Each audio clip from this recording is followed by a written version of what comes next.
좋은 아침입니다. 유월절을 마치신 예수님께서는 이제 감람산을 향해서 나아가십니다. 오늘 본문 보도록 하겠습니다. 마가복음 14장 26절에서 31절 말씀입니다. 이에 그들이 찬미하고 감람산으로 가니라. 유월절 식사를 마치신 예수님은 이제 감람산으로 가십니다.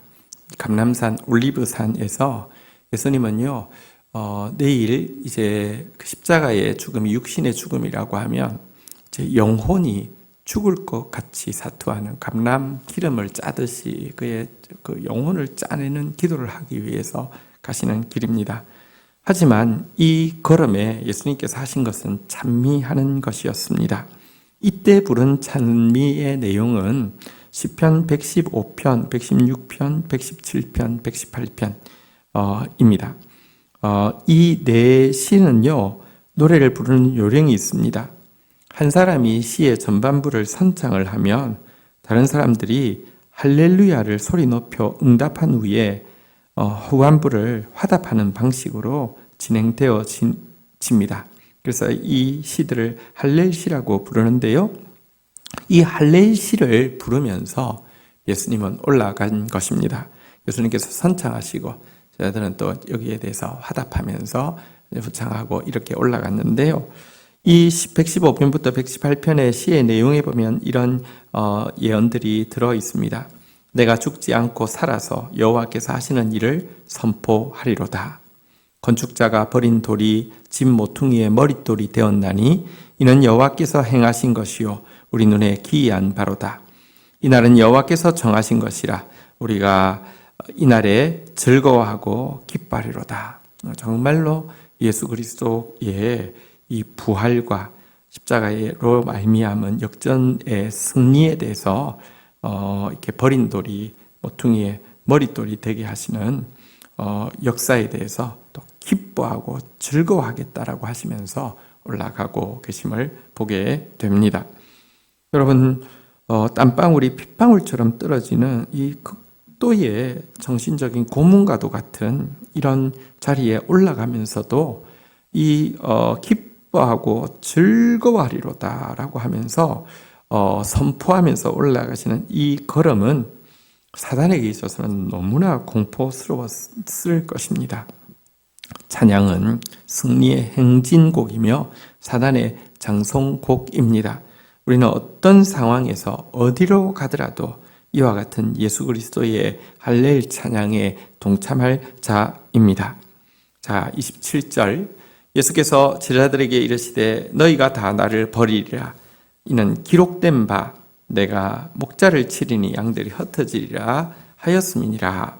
28절 그러나 내가 살아난 후에 너희보다 먼저 갈릴리로 가리라. 산으로 오르시다가 예수님께서는 제자들에게 말씀하셨습니다. 너희가 다 나를 버릴 것이다. 여러분 정말 이 말을 하는 예수님의 마음은 어떠했을까요? 지금 종교 지도자들은 예수를 죽이기로 이미 결정해 두었습니다. 백성들은 예수 그리스도에 대해서 오해하고 있습니다. 이미 가룟 유다는 예수님을 배신하여 떠나간 상태이고요.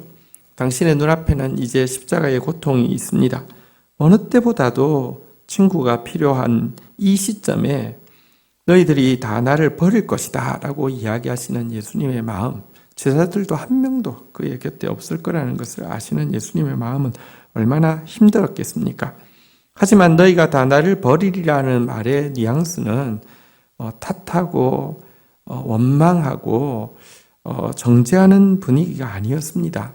이어지는 내용에 보면 너희가 나를 버리는 것은 예언된 바와 같은데 목자를 치면 양들이 흩어질 것이라고 그랬는데 너희들은 양들이기 때문에 목자가 지금 이제 그 침을 받을 때 양들이 흩어지는 건 당연한 거야 라는 식으로 도리어 그들의 버리고 떠나는 그들이 받을 심적인 그 가책과 그 좌절감에 대해서 도리어 미리 이렇게 위로하고 있는 그런 뉘앙스입니다.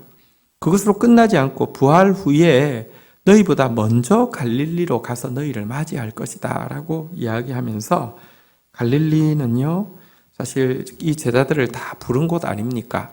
가룟 유다를 제외하고는 모두 갈릴리 출신입니다. 그들을 부르셨던 예수님께서 다시 그들을 처음처럼 불러주실 것이라는 그런 위로의 말씀입니다. 예수님께서는 인간이 당할 수 있는 최고의 고통 속에서도 먼저 자신을 생각한 것이 아니라 먼저 제자들을 생각하셨고요. 끝까지 제자들을 사랑한 분이심을 보게 됩니다. 자, 그런데요, 29절 한번 보겠습니다.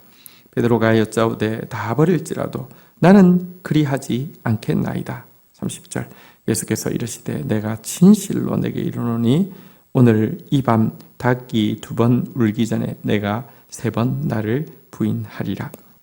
근데 이 자리에서 베드로는 나섭니다. 다 버릴지라도 나는 그리하지 않겠습니다. 이것은 거짓말은 아닐 것입니다.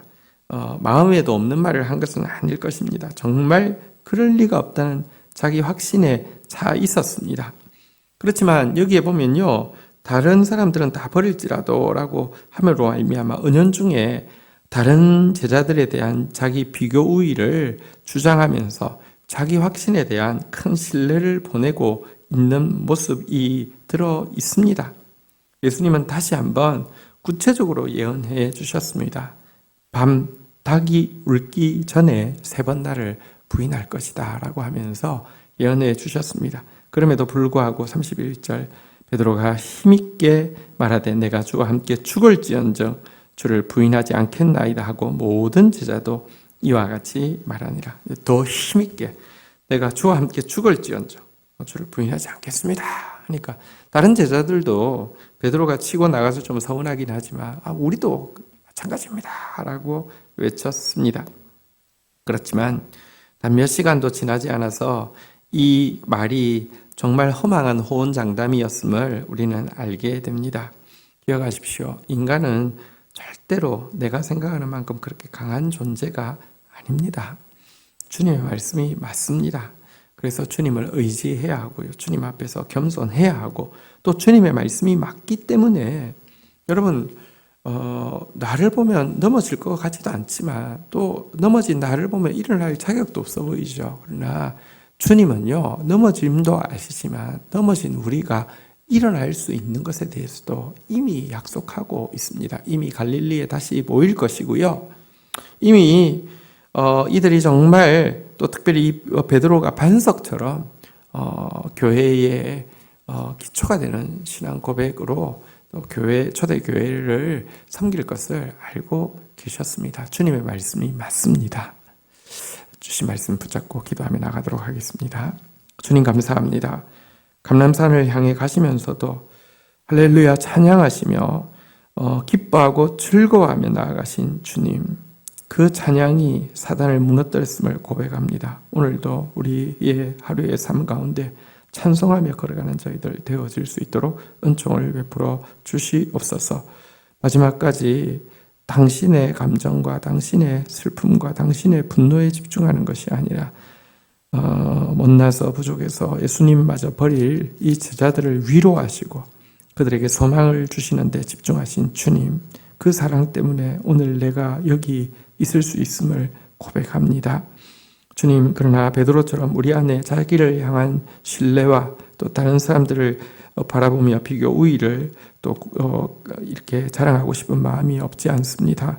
주님, 그러나 나는 그렇게 믿을 만한 존재가 아니고 나는 그렇게 강한 존재가 아니라는 사실을 오늘 말씀 앞에서 다시 한번 깨닫게 하여 주시고 주님의 말씀이 맞기에 주님 말씀 앞에 겸손하고 주님의 말씀이 맞기에 주님 말씀 붙잡고 담대한 하루 되어지도록 은혜를 다하여 주옵소서.